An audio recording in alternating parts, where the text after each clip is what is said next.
Hola a todos y bienvenidos de nuevo al Museo del Quijote, un espacio que viene recibiéndonos desde hace ya tiempo para que leamos cada cuadro acompañados del texto de la obra maestra de Miguel de Cervantes.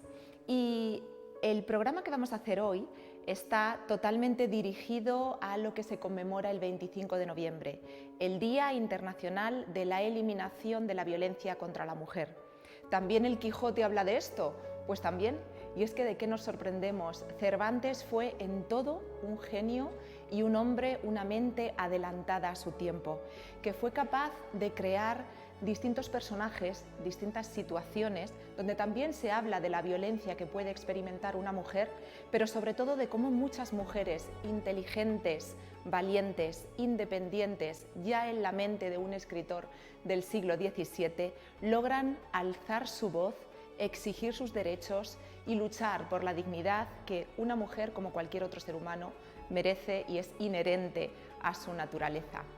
Vamos a analizar un cuadro, uno de los dibujos de Jiménez Aranda, y observando el cuadro y leyendo a la vez las palabras de Miguel de Cervantes, analizaremos y conoceremos quién es esta mujer tan destacable de cara a la conmemoración del 25 de noviembre.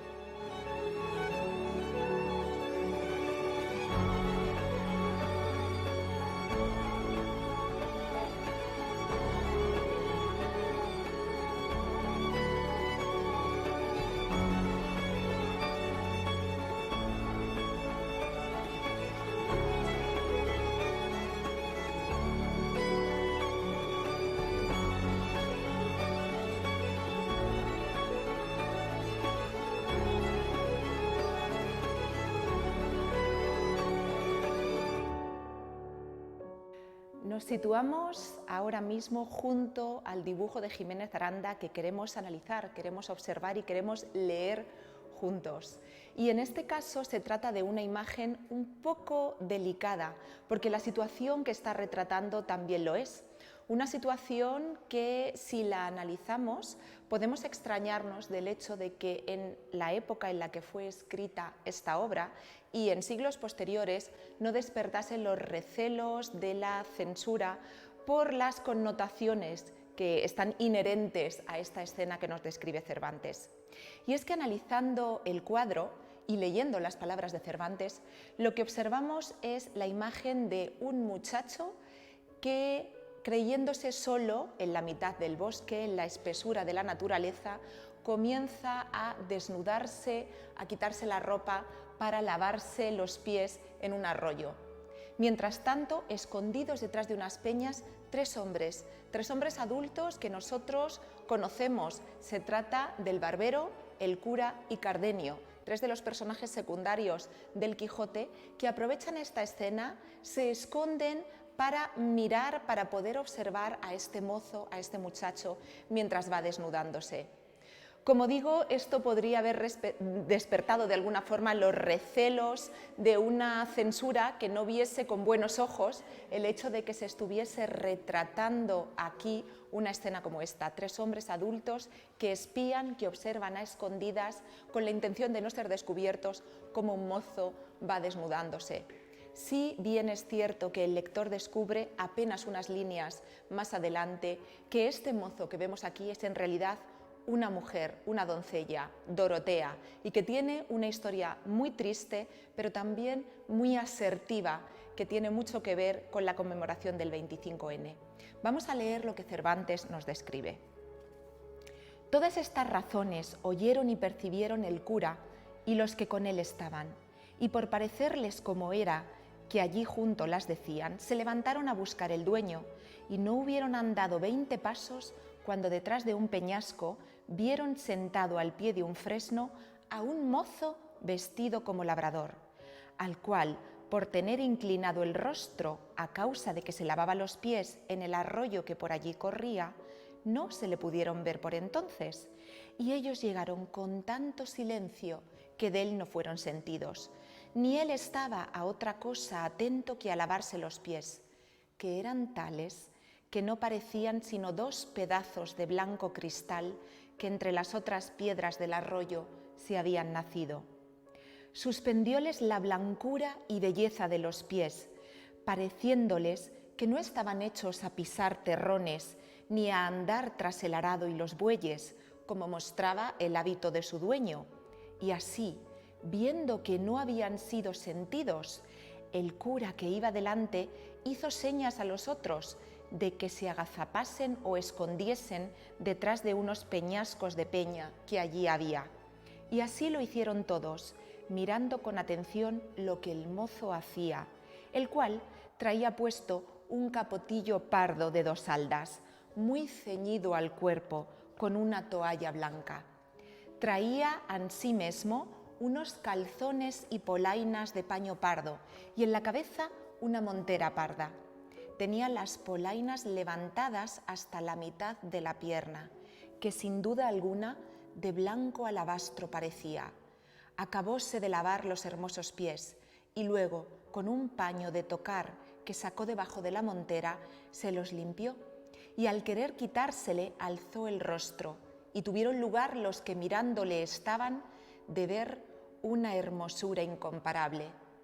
Tenemos aquí una descripción llena de sensualidad, de la belleza física de un hombre joven, un mozo, y cómo esta belleza es admirada por otros 3 hombres que, escondidos, con sigilo, espían cómo poco a poco va despojándose de su ropa y cómo las partes del cuerpo que van quedando al descubierto les despiertan en ellos una admiración, un deseo de seguir observando.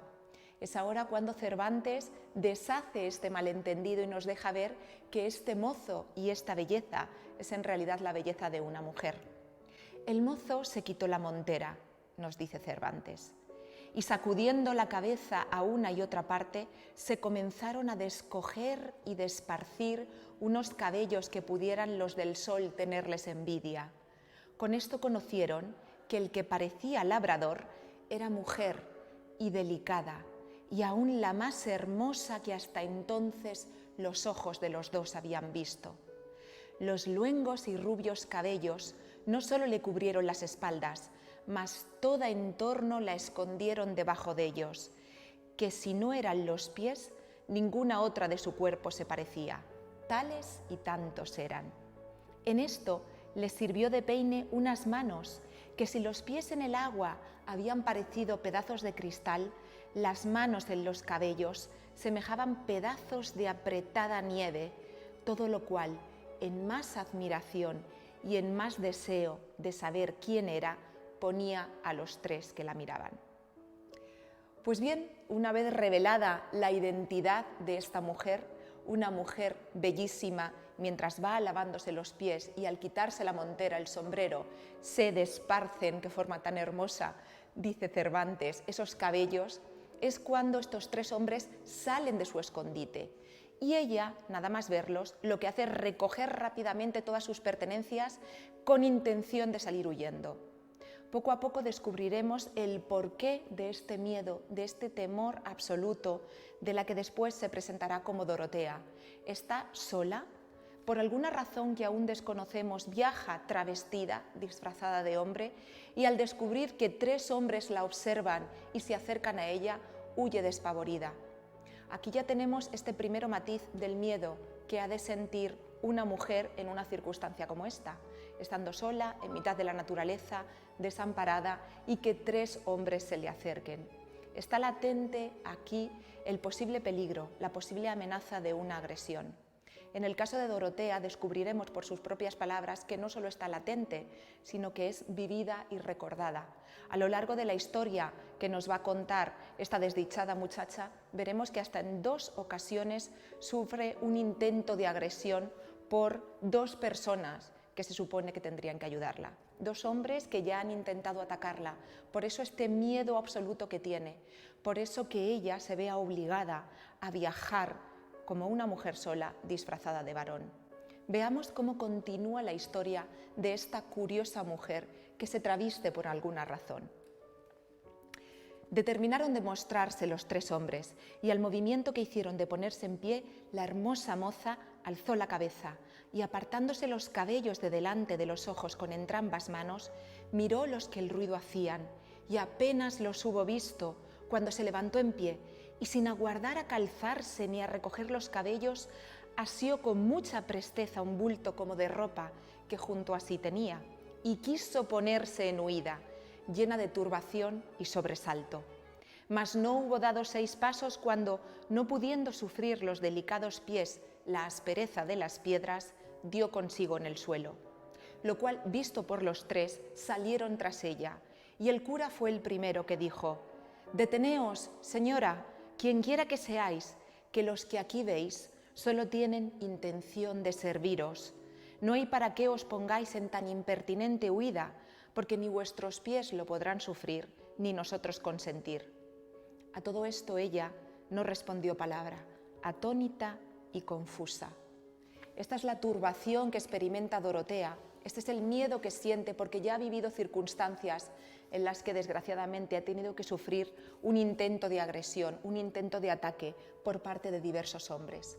Y ya hemos percibido este miedo que tiene ella. Ahora veremos cómo las palabras de Dorotea nos muestran que la suya no es solamente una belleza física, sino también una belleza intelectual. Dorotea se va a mostrar como una mujer inteligente, con un maravilloso don de palabra, capaz de transmitir y contar su historia y capaz también de hacer llegar, tanto a los que la escuchan como al propio lector, su naturaleza como mujer fuerte, valiente, independiente, asertiva. Es una historia que tiene luces y sombras, que tiene alegrías, pero también algunas lágrimas. Y ella comienza así: «Porque no ande vacilando mi honra en vuestras intenciones, habiéndome ya conocido por mujer y viéndome moza, sola y en este traje, cosas todas juntas y cada una por sí, que pueden echar por tierra cualquier honesto crédito, os habré de decir lo que quisiera callar, si pudiera». En realidad no puede callar su historia. Necesita, casi a modo de confesión, hacérsela saber al cura y a sus 2 acompañantes, porque es una historia que tiene realmente su alma acongojada. Es así cuando descubrimos que Dorotea es una mujer joven, hija única de unos labradores que son ricos, que tienen tierras, que tienen riquezas, pero que al haber nacido labradores son vasallos de un duque, del duque que es el dueño de las tierras donde ellos trabajan. Este duque tiene 2 hijos y el hijo menor de este gran noble, este gran señor, ha puesto sus ojos en Dorotea. Dorotea, que hasta entonces era una muchacha pura, casta, religiosa, recatada. No solamente eso, sino también una muchacha inteligente, a la que sus padres habían dado como hija única, como señores hasta cierto punto pudientes, una educación. Ella es inteligente, ella sabe leer, es ella la que administra la hacienda, la que hace las contrataciones y los despidos de sus criados, la que lleva las cuentas de su casa. Por tanto, una mujer en el siglo XVII que no solamente está preparada moralmente, ya que nos dice que los únicos paseos que da son para ir a misa, sino que está muy preparada intelectualmente, una mujer independiente. Esta es nuestra Dorotea y esta es su historia, siempre trabajando al servicio de sus padres. Nos dice ella: «Pasando mi vida en tantas ocupaciones y en un encerramiento tal que al de un monasterio pudiera compararse, sin ser vista, a mi parecer, de otra persona alguna que de los criados de casa, porque los días que yo iba a misa eran tan de mañana y tan acompañada de mi madre y de otras criadas, y yo iba tan cubierta y recatada que apenas veían mis ojos más tierra que aquella donde ponía mis pies. Y con todo esto, los ojos del amor o los de la ociosidad, por mejor decir, a quien los del lince no pueden igualarse, me vieron, puestos en la solicitud de don Fernando, que este es el nombre del hijo menor del duque que os he contado. Esta bellísima Dorotea es vista, a pesar de los cuidados de su madre y de sus criadas, por los ojos de don Fernando, que en cuanto ve tal belleza cae enamorado, rendido a sus pies y comienza a cortejarla para obtener de ella no sabemos muy bien qué. Los padres sí que lo adivinan, el lector quizás también. ¿Qué quiere un hijo de un duque, de una vasalla, de una simple labradora, por bella que sea, por inteligente y discreta que parezca. Parece ser que no tiene muy buenas intenciones y de esto alertan a la joven Dorotea todas las personas de su entorno. Sin embargo, ella, poco a poco, parece que comienza a ilusionarse con el hecho de que don Fernando, el duque, pueda decirle cosas bonitas. Una joven sin experiencia a la que por primera vez halagan y adulan, se siente de alguna forma con su autoestima revalorizada y por primera vez se siente bella, se siente valiosa y ahí comienza a sentirse vulnerable. Ella nos dice: porque me daba un no sé qué de contento verme tan querida y estimada de un tan principal caballero, y no me pesaba ver en sus papeles mis alabanzas, que en esto, por feas que seamos las mujeres, me parece a mí que siempre nos da gusto el oír que nos llaman hermosas. Pero a todo esto se opone mi honestidad y los consejos continuos que mis padres me daban, que ya, muy al descubierto, sabían la voluntad de don Fernando. Pero esta niña, Dorotea, poco a poco se va ilusionando con los halagos, con los requiebros de don Fernando. Y tanto es así que llega un momento en el que, gracias a que don Fernando compra la voluntad de una de sus criadas, consigue acceso a la alcoba, al dormitorio donde está la joven, para hacerle llegar de cara a cara sus intenciones. Así lo relata Cervantes en boca de Dorotea. Y fue que una noche, estando yo en mi aposento con sola la compañía de una doncella que me servía, teniendo bien cerradas las puertas, por temor que por descuido mi honestidad no se viese en peligro, sin saber ni imaginar cómo, en medio de estos recatos y prevenciones y en la soledad de este silencio y encierro, me le hallé delante, cuya vista me turbó de manera que me quitó la de mis ojos y me enmudeció la lengua. Y así no fui poderosa de dar voces, ni aun él creo que me las dejara dar, porque luego se llegó a mí y tomándome entre sus brazos, porque yo, como digo, no tuve fuerzas para defenderme según estaba turbada, comenzó a decirme tales razones que no sé cómo es posible que tenga tanta habilidad la mentira, que las sepa componer de modo que parezcan tan verdaderas. Hacía el traidor que sus lágrimas acreditasen sus palabras y los suspiros su intención. Yo, pobrecilla, sola entre los míos, mal ejercitada en casos semejantes, comencé, no sé en qué modo, a tener por verdaderas tantas falsedades, pero no de suerte que me moviesen a compasión menos que buena sus lágrimas y suspiros. Él se presenta ante ella, comienza a llorar de amor por ella, a prometerle lo que después sabemos que serán falsedades. Y Dorotea, que es apenas una adolescente, nos dice que está poco entrenada, tiene poca experiencia en estos casos y comienza a creerse todas estas mentiras. Eso sí, lo que Dorotea sabe es que si en algún momento entrega su cuerpo a un hombre, ha de ser dentro del vínculo del sagrado matrimonio. Y así se lo hace saber a don Fernando con estas sabias palabras.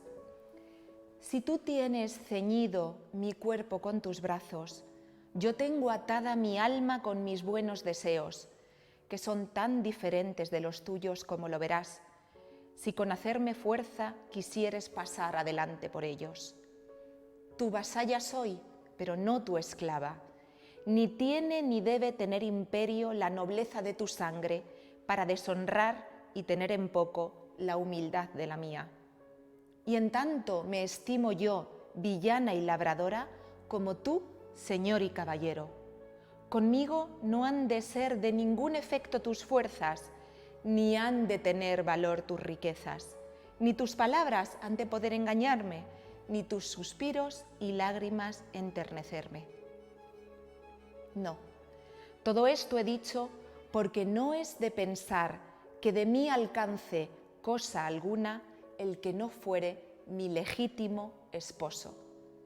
Es así como dice, puedes forzar con tu fuerza lo que quieras, pero no alcanzarás por voluntad propia nada de mí si antes no eres mi legítimo esposo. Así habla Dorotea, repitiendo todas las frases que conocemos y que reflejan la moral de la época. Me entregaré a aquel hombre, pero siempre y cuando aquel sea mi legítimo esposo.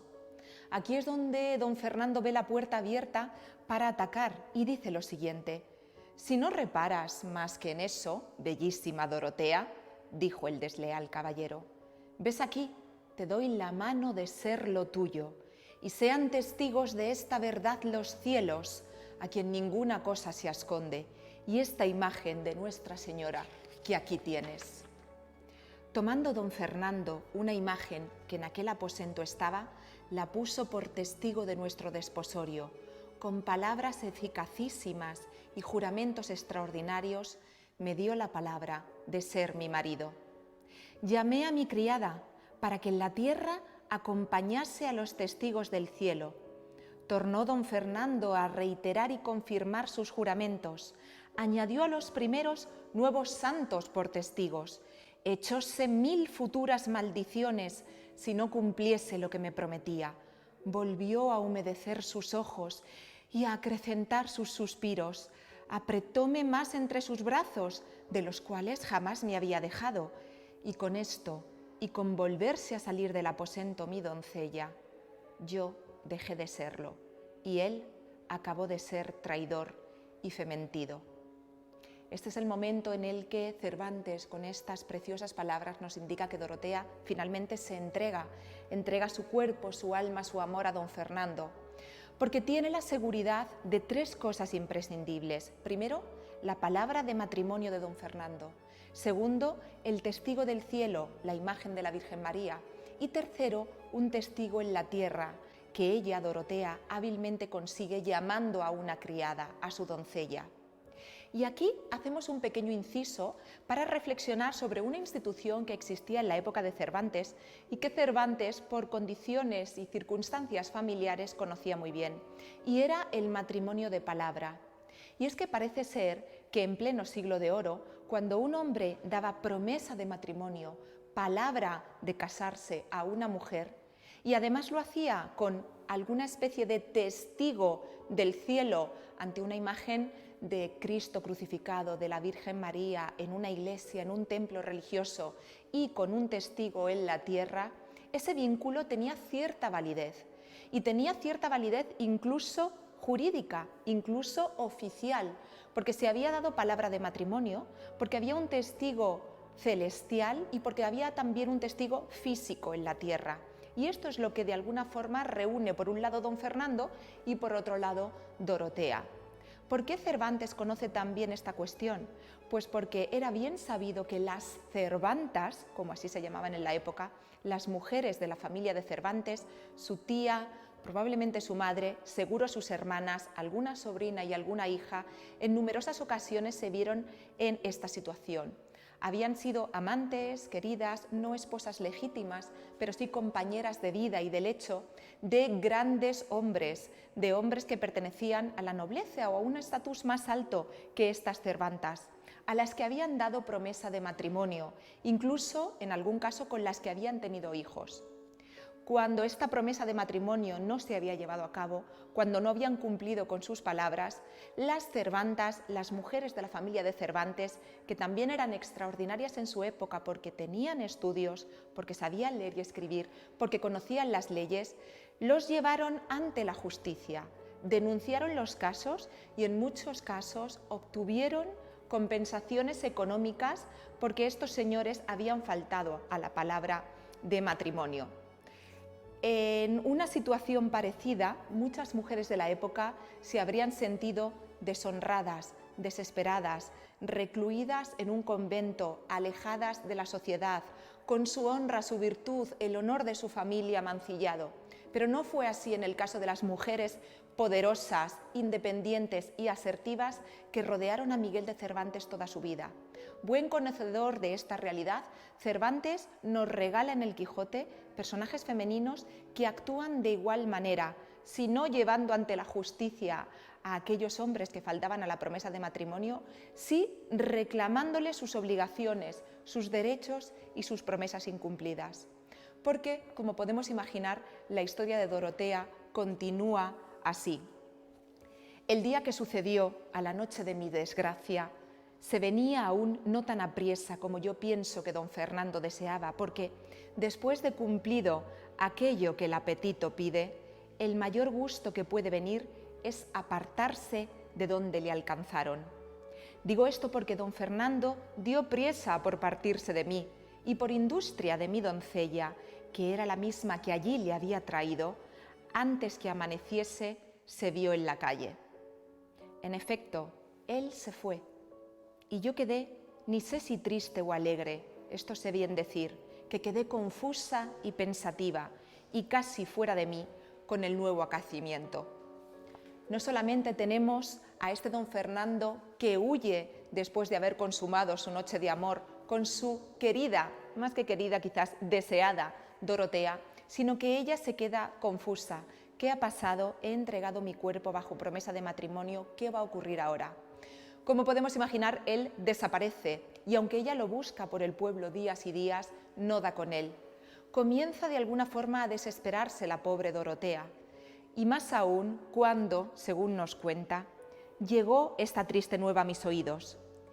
Y en lugar de helárseme el corazón en oilla, fue tanta la cólera y rabia que se encendió en mí que faltó poco para no salirme por las calles dando voces, publicando la alevosía y traición que se me había hecho. ¿Qué traición es esta? ¿Qué hace que Dorotea tenga esta rabia y quiera salir gritando al pueblo en lugar de esconder su deshonra? Ha llegado a sus oídos la noticia de que don Fernando se ha marchado del pueblo para casarse con otra mujer, en un matrimonio claramente ventajoso. Mas templóse esta furia, nos dice Dorotea, entonces, con pensar de poner aquella misma noche por obra lo que puse, que fue ponerme en este hábito, que me dio uno de los que llaman zagales en casa de los labradores, que era criado de mi padre, al cual descubrí toda mi desventura y le rogué me acompañase hasta la ciudad, donde entendí que mi enemigo estaba. Ya no es don Fernando, ese señor que le promete amor, ese joven del que ella comienza a enamorarse por esos halagos, esos requiebros, esos piropos, ya es su enemigo, el que prometiéndole con falsedad un matrimonio, al que habiéndose entregado en alma pero también en cuerpo, le ha abandonado para casarse con otra. Y aquí es donde tenemos a una Dorotea que emprende un camino para buscar a don Fernando y reivindicar, ¿qué reivindicar? Exigir sus derechos. Me has dado promesa de matrimonio y has de cumplir con ella, porque tengo testigos del cielo, la imagen de la Virgen, y tengo testigos en la tierra, la criada, cumple con la palabra que me diste. Esto es lo que hace Dorotea. Para ello, inevitablemente, tiene que viajar disfrazada de hombre, para no caer en las redes, en las posibles agresiones de otras personas. A lo largo del camino, dos personas lo intentan. Este primer criado que la acompaña intenta un primer abuso que ella consigue esquivar, y cuando ya disfrazada de hombre se pone al servicio de un ganadero trabajando como mozo y este descubre que es en realidad una mujer, Dorotea sufre un segundo intento de agresión que también de alguna forma evita milagrosamente.